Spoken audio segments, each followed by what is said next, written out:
Easter in Harwick. Spring was springing everywhere Thomas went. Each day there were more buds on the trees and more flowers bursting from the ground. Thomas's riders were enjoying spring too. Annie and Clarabelle's windows were open for the first time in a long while. One morning, Sir Topham Hatt came to the yards. "Thomas," he said, "I need the rundles for some heavy pulling at the harbour, and you will replace them at Harwick for a couple of days to keep things right on time up there." "Yes, sir," peeped Thomas. "This should be a fun adventure." Harwick is a town in the hilly countryside of the northern part of Sodor. As Thomas traveled north, Annie and Clarabelle weren't carrying passengers, but were full of plenty of straw baskets. Harwick was chilly, but Thomas's driver assured him it would be warming up soon. "The weather should be perfect for the big Easter egg hunt on Saturday." "Egg hunt?" asked Thomas. "What can eggs hunt for?" His driver laughed. "The eggs don't do the hunting, Thomas. Children hunt for colored eggs that will be hidden in the town park. That's what the straw baskets were for, collecting eggs." As promised, each day was warmer as Thomas chugged up and down the tracks around Harwick, and each day Thomas would see Trevor working hard too. In a tree near the tracks, Thomas could see a pair of birds busily building a nest of twigs and grass. One day, Thomas saw that the birds had found a piece of red ribbon, which gave the nest a cherry bit of color. "Now that nest reminds me of James," thought Thomas. The day before the Easter egg hunt, Thomas saw Trevor pulling a trailer full of eggs. The eggs had been dyed all the colors of the rainbow. Thomas had never seen so many colors.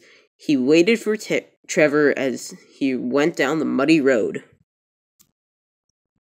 As Trevor easily turned the corner, he tooted a happy hello to Thomas, but the trailer hit the curve sharply. "Oh no!" The trailer slowly tipped on its side.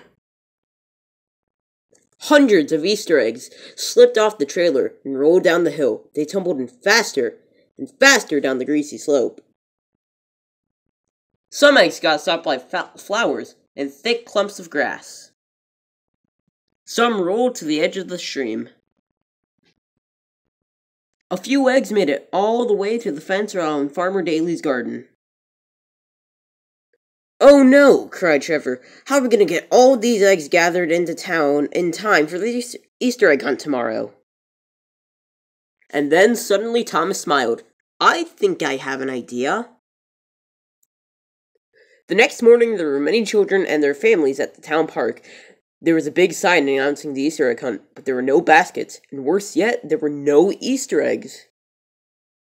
Sir Topham Hatt was laughing and smiling. "All aboard!" he cried. "All aboard for a quick trip to the new Easter egg hunt location." Everyone was very happy. Annie and Clarabelle, who had been decorated just for the special day, were brought to the station along with Thomas. Soon everyone was heading out of Harwick to Mr. Daly's farm. "If we can't bring the Easter eggs to the children," peeped Thomas, "let's bring the children to the Easter eggs." When they reached the farm, all the children drained out the coaches and stood on the road, waiting for the signal to begin. Sir Topham Hatt started the big hunt. "Ready, set, go!" And all the children were off. They looked for brightly colored Easter eggs. They found the eggs in the bushes and by the stream. Everyone was having fun. Thomas and Sir Topham Hatt watched the children, laughing and hunting. Suddenly, Thomas noticed 3 blue eggs in a nest in a tree near the tracks. He was confused. "How did those eggs get up in the tree?" he asked. "Can eggs fly?" Sir Topham Hatt laughed. "Those aren't Easter eggs, Thomas. They're robin eggs. Soon they will be hatched and be baby birds." Thomas smiled and sighed. Warm weather, smiling children, Easter eggs, and baby birds. I can't wait for the rest of spring.